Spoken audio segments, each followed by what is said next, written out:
C'est votre émission culturelle artistique qui s'installe chez vous. Bienvenue à tous.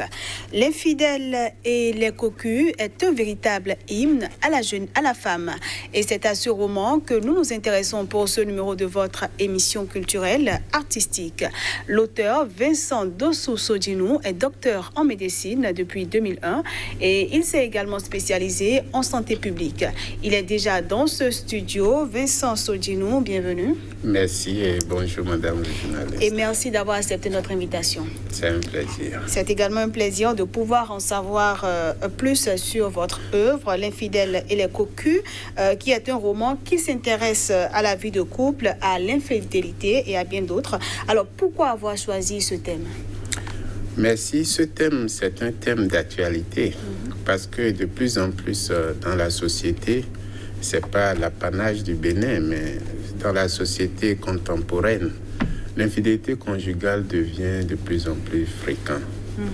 Et on a une proportion de plus en plus importante. Donc je dirais que l'infidélité conjugale devient de plus en plus fréquente. Nous avons une proportion de plus en plus importante de femmes qui, à visage découvert, reconnaissent avoir trompé leur mari. Et si nous ajoutons à cela la masse silencieuse de ces femmes qui n'ont pas le courage, c'est dire que c'est un phénomène qui prend de plus en plus d'ampleur. Et c'est un phénomène qui est à l'origine de beaucoup de drames psychologiques, de drames familiaux. Et c'est dans le souci de contribuer à la prévention de ces drames et contribuer aussi à l'avènement de plus en plus de la joie et du bonheur au sein de nos foyers que nous nous sommes décidés à écrire ce roman. Alors, dans votre roman L'infidèle et les cocus, vous avez décidé, vous l'avez dit, de parler de l'infidélité de la femme. Or, en Afrique, on sait que l'infidélité de la femme est un sujet sensible. Quel message est-ce que vous espérez faire passer? Oui, c'est un message. L'infidélité est un sujet tabou.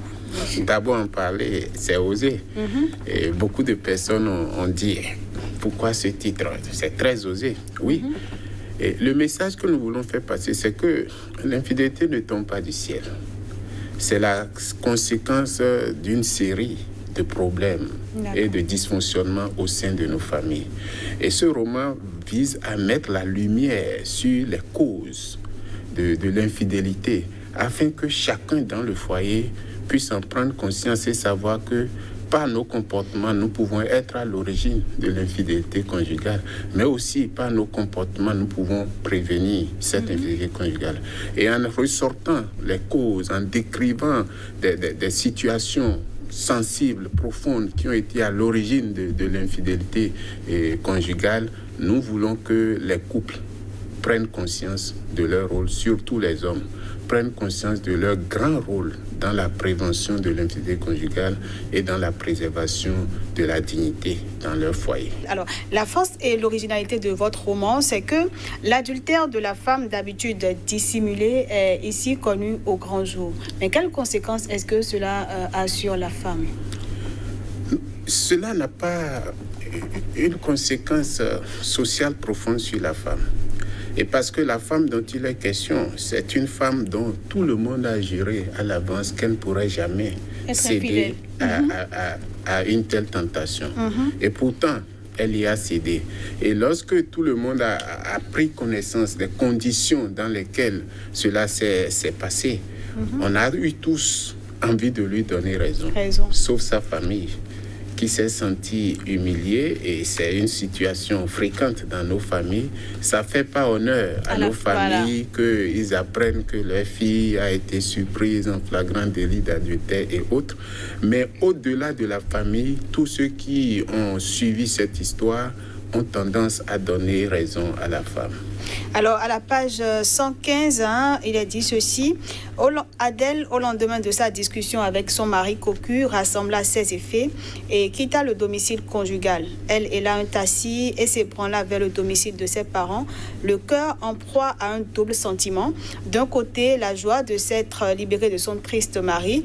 De l'autre côté, elle ressentait de la pitié pour l'homme totalement détruit et défait par l'impuissance sexuelle. Cette honteuse maladie avait contraint Giresse à simuler des relations extra-conjugales pour se donner un peu de considération. Alors, ce passage met un peu sur le tapis la question du dialogue au sein du couple. Et voilà le sujet sensible que ce roman met en valeur. Parce que nous avons souvent des foyers où les hommes et les femmes ne se parlent pas. Exactement. D'ailleurs, dans ce roman, l'infidèle, en discussion avec son ami le juste, va lui dire non, le ménage, le mariage, ce n'est pas toujours le partage des joies et des peines, c'est souvent aussi des vies juxtaposées. Et cette expression de vie juxtaposée résume l'absence de dialogue. Il dit que dans certains couples, le seul trait d'union, c'est le sexe. Oui. Ce sont les enfants et les besoins de l'un et l'autre qui passent par le conjoint. Or, nous devons promouvoir le dialogue, être ouverts l'un envers l'autre dans nos foyers. J'ai l'habitude de dire, on ne peut pas vouloir que la lumière vienne dans une chambre et en garder les portes fermées et en garder les fenêtres fermées. Le mari, comme la femme, doit ouvrir la porte de sa vie et de son cœur à son conjoint et cela va prévenir beaucoup de drames dans nos foyers. Chacun a sa part de responsabilité. Quelle place occupe la communication au sein d'un couple? Tous ceux qui travaillent sur la relation conjugale vous diront que la communication, c'est avant même le sexe. La communication est le principal moteur qui maintient le foyer en vie. Parce que nous avons souvent l'habitude de dire oui, le sexe, c'est la première force dans un foyer. Mais si nous ne communiquons pas, nous avons beau partager le sexe, donner le sexe comme cela se doit, nous irons toujours vers la dérive. Parce que l'absence de communication, ça crée quoi? Chacun dans sa tête se crée des soupçons, se forge des scénarios qui peuvent être vrais comme faux, mais qui à terme vont impacter soit positivement, soit négativement la vie du couple. Et bien souvent, c'est plus négativement que positivement que ces préjugés impactent la vie de nos foyers. Donc la communication, c'est l'essence vitale d'une vie conjugale réussie. Et vous touchez aussi le thème des violences faites aux femmes à travers le personnage d'Adèle, qui est malmenée par son conjoint. Est-ce aussi pour vous une manière de dénoncer ce phénomène? Encore que quand on dit violence, c'est pas forcément physique, ça peut être psychologique et autres. Voilà. Et c'est aussi un point important sur lequel nous devons mettre de plus en plus l'accent dans nos foyers. On a l'impression que tant qu'on n'a pas levé la main sur la femme, on ne lui fait pas de violence. C'est faux. Voilà. La violence n'est pas que physique, comme vous venez de le dire. La violence peut être psychologique. Elle peut même être insidieuse. Et dans ce roman, Adèle va subir toute une série de violences incompréhensibles. Et quand elle va finir par céder à l'acte, ça créera d'abord au sein des personnes qui vont en prendre connaissance de la surprise. Mais ensuite, comme je l'ai dit plus tôt, c'est revenu à la compréhension. Et c'est pour dire que dans nos foyers, l'homme doit faire très attention. Nous avons l'impression souvent que parce que nous avons pris une femme, nous avons déjà gagné le combat. Non. Le véritable combat commence quand nous avons pris la femme comme femme. Et nous devons au jour le jour en prendre soin. Parce que dès qu'elle sort, elle est soumise à des tentations ambiantes. Et nous pensons souvent que non, elle est déjà mariée, on a déjà des enfants. Acquise, et puis c'est fini, quoi. Oui, c'est pas ça. Et nous devons faire attention à cela. Et je pense que beaucoup d'hommes font cette erreur et sont par la suite surprises que leur femme, que pour eux, bon, n'a plus grande valeur. Encore que, comme on le dit, quand quelqu'un laisse, quelqu'un prend. Si vous dites que votre femme n'a plus de valeur, elle a déjà fait des enfants sur le marché, bon, elle n'aura pas trop de valeur, là vous vous trompez. Mais ce que moi j'aimerais dire, en fait, les violences psychologiques détruisent la femme. Et dans ces conditions, une femme qui subit toutes ces violences-là, le jour où elle se révolte, on ne voit pas forcément ce qu'elle ressent.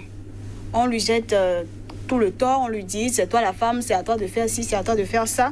Et je trouve que c'est important ce que vous dénoncez dans ce roman. Alors, au-delà de la fable sentimentale, ce roman s'interroge aussi sur les paradigmes socio-anthropologiques à partir desquels se sont construites nos évidences. Bien sûr, parce que nous avons souvent l'impression que l'infidélité c'est un fléau. Voilà. Mais dans ce roman, tout le monde est tenté de dire parfois l'infidélité est salvateur. Et cette femme va même dire à son mari que c'est l'infidélité qu'elle a commise lui a redonné vie. Oui. Et c'est important. Et nous avons beaucoup de thèmes qui sont discutés dans ce roman. C'est quoi la charité? C'est quoi la vérité? C'est quoi l'infidélité? Et tout cela remet en cause nos préjugés, nos assurances, nos situations rigides que nous avons dans nos têtes sur certains principes de la vie. Même le juste qui, au départ, se posait en saint, en personne qui doit donner des leçons à l'infidèle, en personne qui va le ramener sur le bon chemin, est ébranlé dans sa foi au fur et à mesure qu'il prend connaissance des principaux faits de ce roman. C'est pour vous dire que valeur contre valeur, nous devons faire de plus en plus attention. C'est vrai qu'il y a des contre-valeurs, mais si nous ne faisons garde à prévenir ces contre-valeurs, nous pouvons en subir les conséquences et cela va être apprécié parfois même comme des valeurs salvatrices. Alors, à la page 126, vous avez décidé d'encourager la reconstruction du couple après l'infidélité. Alors, que dites-vous par rapport à ça? Oui, ce que je veux dire, nous ne devons pas attendre que des situations dramatiques surviennent dans nos foyers avant de réagir, pour que d'autres en prennent soin de nos épouses que nous avons perdues. Nous devons aussi, au jour le jour, savoir que nos femmes sont fragiles et que nous devons en prendre soin. Nous devons les entourer d'attention. Nous devons leur chanter des flatteries comme on avait l'habitude de leur en chanter. Nous devons maintenir la flamme que nous avions au moment où nous cherchions à la conquérir. Parce que chaque fois que nous ne le faisons pas, il y a d'autres qui le font au jour le jour, sur la route, partout, et cela peut ébranler leur certitude et leur volonté de fidélité. Encore que la femme a besoin de tout le temps être rassurée, protégée et tout. Alors, selon vous, cette reconstruction après infidélité, surtout de la femme, est-elle possible? Bon, dans ce roman, l'homme a voulu que la femme revienne. Il dit, je vais te pardonner. Mais la femme lui a dit non. Mon infidélité est déjà connue de tous. Si bien que ton compromis que tu veux là est une compromission pour moi. Donc, dans ce cas précis, les deux n'ont pas pu se remettre ensemble. Mais il y a des exemples où le pardon est roi, où l'homme comme la femme peuvent pardonner et reconstruire un foyer, repartir sur de nouvelles bases. Je crois que c'est bien. Et l'important aussi, c'est la dernière phrase de ce roman qui dit « Le bonheur conjugal ne se trouve pas parce qu'on change d'homme. Il se cultive. » Ce roman, c'est un roman qu'on doit s'offrir et qu'on doit offrir pour contribuer un peu à la paix, à la quiétude, au bonheur dans nos sociétés. Parce que des drames conjugaux, ça rejaillit sur nos enfants, ça perturbe leur psychologie. Exactement. Et ça fait d'eux des enfants qui demain auront du mal à construire un équilibre familial. Alors nous sommes arrivés au terme de cette émission. Merci pour vous être prêté à mes questions et par la même occasion d'avoir permis à nos téléspectateurs de découvrir votre œuvre littéraire, L'infidèle et les cocus. Je vous souhaite d'autres conquêtes littéraires. Merci beaucoup. Merci à vous. Quant à vos fidèles téléspectateurs, je vous dis merci pour l'attention et on se dit à la prochaine.